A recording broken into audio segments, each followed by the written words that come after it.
Hi, I'm Vamsi Krishna. Welcome to Vamsi Krishna online classes. Previous సెషన్లో ancient ఇండియాకి సంబంధించి syllabus చెప్పుకున్నాం. ఈ సెషన్లో మనం మిడివల్ ఇండియాకి సంబంధించి టాపిక్స్ చెప్పుకుంటాం syllabus wise. Prelims and mains. So time frame వచ్చేటప్పటికి 8th century to 18th century, అంటే ఆల్మోస్ట్ 1000 years.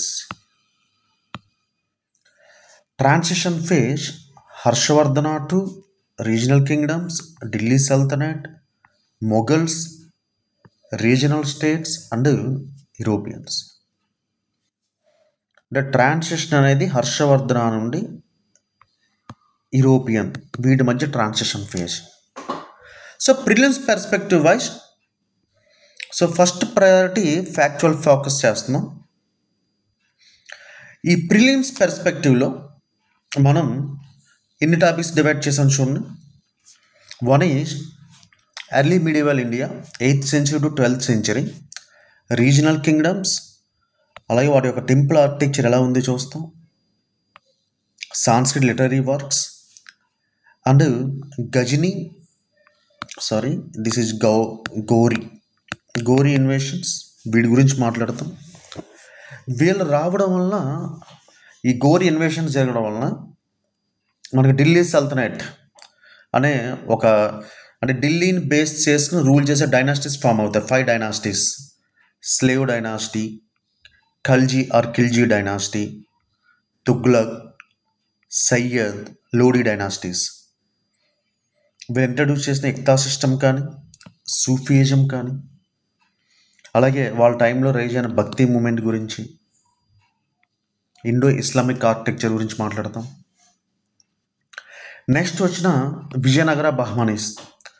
మళ్ళీ ఇందులో నయంకార సిస్టమ్ గురించి కానీ, హంపి టెంపుల్స్ గురించి కానీ, battle of Talikota, Deccan sultanates గురించి చెప్పుకుంటాం. After Delhi sultanates, another powerful Muslims empire Mughals. ఇందులో వచ్చేటప్పుడు మనం ఫోకస్ చేయాల్సింది Akbar policies, mansabdari and religious policy, Din Ilahi and Shahjahan's architecture, Taj Mahal కానీ, రెడ్ ఫోర్ట్ కానీ, అంటే ఆర్కిటెక్చర్ వైజ్ ఫోకస్ చేయాలి. అంటే ఔరంగజేబ్ స్పెషల్ రిలీజియస్ పాలసీస్. అయితే మొఘల్స్ బాబర్ ఫౌండర్ అయినా సరే, అక్బర్తో స్టార్ట్ అయిన ఎంపైర్ ఔరంగజేబ్ తర్వాత డిక్లైన్ అవ్వడం స్టార్ట్ అవుతుంది. ఆ టైంలోని ఎకానమీ, ట్రేడ్ గురించి మనం ఫోకస్ చేయాలి. నెక్స్ట్ రీజనల్ కింగ్డమ్స్, మరాఠాస్ కానీ, సిఖ్స్ కానీ, రాజ్పుత్స్, చౌహాన్స్, అలాగే మైసూర్ ఏరియా, బెంగాల్ ఏరియా, హైదరాబాద్, అవధ్, ఈ రీజనల్ కింగ్డమ్స్, ఈ ఏరియాస్ని బేస్ చేసుకుని డిస్కస్ చేస్తాం.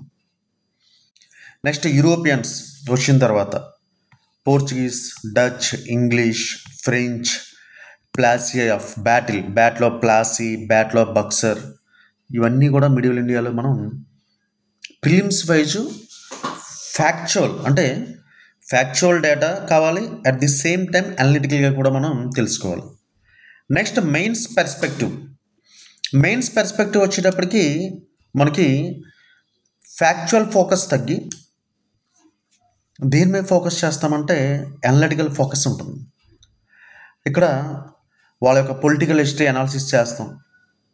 ఢిల్లీ సల్తనేట్, మొఘల్స్, విజయనగర, అలాగే socio economical developments, agrarian economy, urbanisation, trade, religious movements, specially bhakti movements, Sufi movements, impact and caste, language, Hindu Muslim unity గురించి మాట్లాడాలి. నెక్స్ట్ ఆర్ట్ అండ్ ఆర్కిటెక్చర్ వచ్చేటప్పటికి టెంపుల్స్, స్పెషల్లీ మిడిల్ ఇండియాలో ఈ ఢిల్లీ సల్తనేట్స్, మొఘల్స్ వచ్చిన తర్వాత మనకి ఇండో ఇస్లామిక్ ఆర్కిటెక్చర్ అనేది డెవలప్ అయింది. అలాగే పెయింటింగ్స్ ఉంటాయి మనకి, మినియేచర్ పెయింటింగ్స్ అని చెప్పి, దాని గురించి మాట్లాడతాం. అలాగే కొంతమంది లెగసీస్ గురించి మాట్లాడతాం. ఇది మెయిన్స్ పర్స్పెక్టివ్ వే. సో మనం ఎలా ఫోకస్ చేయాలి అంటే smart study strategy. Prelims wise focus on dates, dynasties, travellers and specially focus on books. Mains wise impact analysis of socio economic cultural changes. దీని సోర్సెస్ ఏం ఫాలో అవ్వాలి? NCERTs, Satish Chandra, NIOS and spectrum. Thank you. Next సెషన్లో మనం modern ఇండియాకి సంబంధించి సిలబస్ని discuss చేద్దాం. Thank you very much.